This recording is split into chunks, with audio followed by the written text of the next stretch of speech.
Halo saudara pemirsa Setanah Air, berjumpa lagi dengan saya di Podcast Temu Wicara. Telah tergabung melalui Zoom. Saya rasa rekam jejak itu tidak bisa dihapus.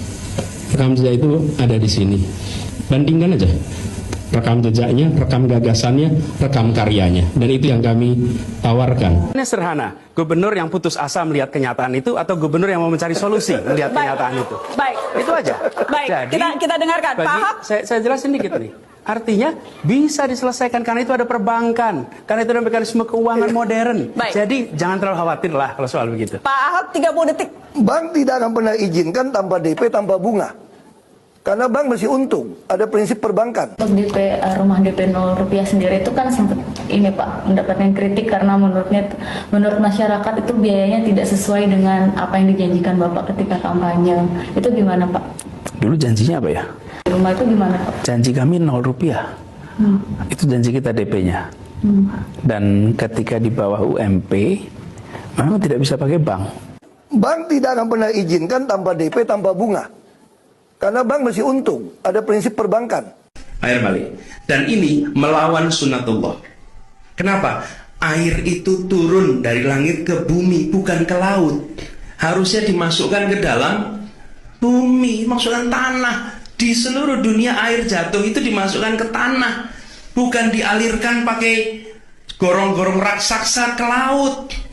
Jakarta telah mengambil keputusan yang fatal. Dan semuanya juga posisi siap, nanti ketika air sampai di muara, maka siap untuk dipompa ke laut, ke laut, ke laut, ke laut. Bukan dialirkan pakai gorong-gorong raksasa ke laut.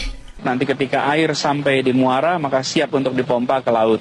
Dan ini melawan sunnatullah. Nanti ketika air sampai di muara, maka siap untuk dipompa ke laut. Justru yang terjadi apa? Saya tanya, kalau Anda nggak melakukan normalisasi sungai, Anda mau pakai apa? Saya bilang kok sama penduduknya, kalau seandainya orang Jakarta percaya Pak Anies jadi gubernur pun, saya berani jamin kok dia akan lakukan normalisasi yang sama seperti saya lakukan kok. Nggak usah bohong lah. Nanti ketika air sampai di muara, maka siap untuk dipompa ke laut. Kata Pak Anies ini parkiran, ternyata banjir isinya. Bukan banjir, itu memang parkir air.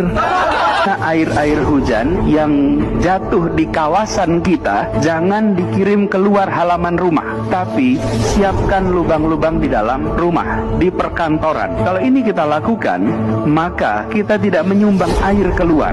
Bismillahirrahmanirrahim.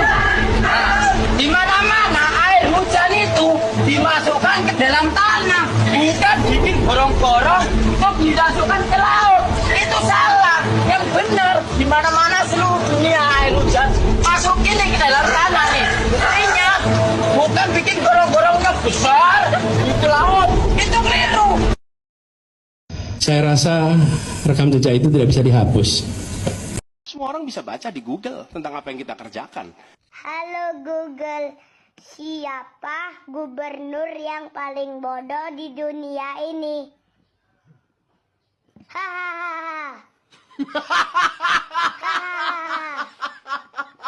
Air hujan yang turun di kawasan ini tidak dialirkan keluar, tapi dimasukkan ke dalam tanah. Di mana air hujan yang jatuh di kawasan kita jangan dikirim keluar halaman rumah, tapi siapkan lubang-lubang di dalam rumah, di perkantoran. Kalau ini kita lakukan, maka kita tidak menyumbang air keluar. Jadi kalau ada genangan air, kita harus menjawab pertanyaan sederhana. Apakah rumah kami, apakah kantor kami ikut menyumbang air keluar? Kalau masih ikut, tolong dihilangkan sumbangannya. Mana kita bersih, ada hari di mana kita kotor. Ada masa minggu pagi, Jagakarsa sangat kotor. Apa yang terjadi? Polusi udara tak punya KTP. Angin tak ada KTP-nya. Angin itu bergerak dari sana sini. Ya susah kalau kita menyalahkan angin.